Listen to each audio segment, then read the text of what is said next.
And now, all eyes on the screen here.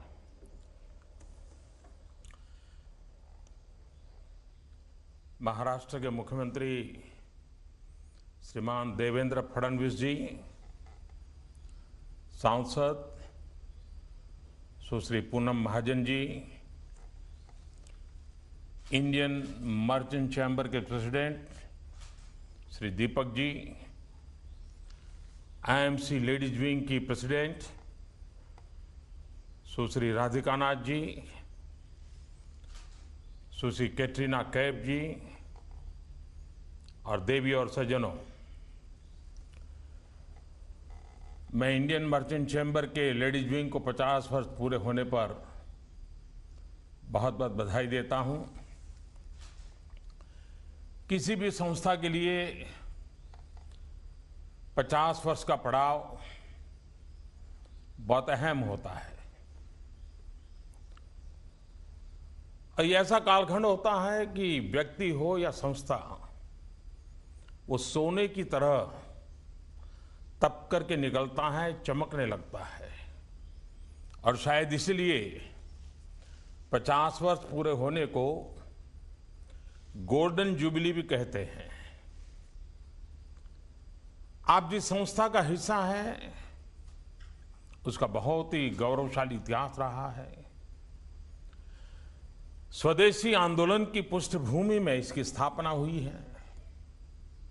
आपने भी पिछले 50 वर्ष महिलाओं के लिए काम करते हुए कुछ न कुछ योगदान दिया है और इसके लिए आपकी संस्था प्रशंसा के पात्र हैं।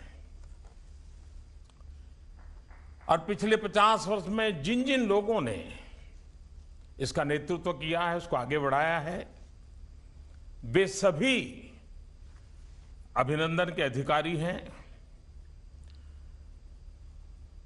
आज की जो आर्थिक सामर्थ्य का जब विषय आता है, निर्णय में भागीदारी की बात आती है, जब भी महिलाओं में आर्थिक सामर्थ्य बढ़ा है, निर्णय में उनकी भागीदारी भी बढ़ी है। आप कोई भी सेक्टर देखिए, जहां भी महिलाओं को सही अवसर मिला है, वो पुरुषों से 2 कदम आगे ही निकल गई है। आज देश की महिलाएं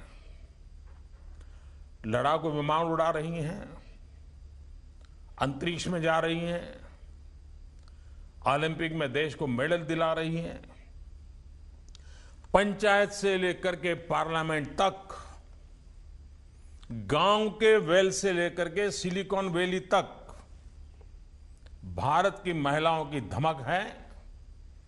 और इसलिए ये कल्पना कि भारत की महिलाएं सिर्फ घरेलू हैं, ये एक मिथ है। अगर हम भारत के एग्रीकल्चर सेक्टर को देखें, डेयरी सेक्टर को देखें, कोई इस बात का इंतजार नहीं कर सकता कि भारत के कृषि क्षेत्र को और पशुपालन के क्षेत्र में अगर सबसे बड़ा योगदान किसी का है तो नारी शक्ति का है। अगर आप आदिवासी इलाके में चली जाएं, वहां पुरुषों की गतिविधि देखिए तो आपको अंदाजा आएगा, और शाम के बाद तो हाल क्या होता है। और आदिवासी इलाके में जाइए, महिलाएं जिस प्रकार से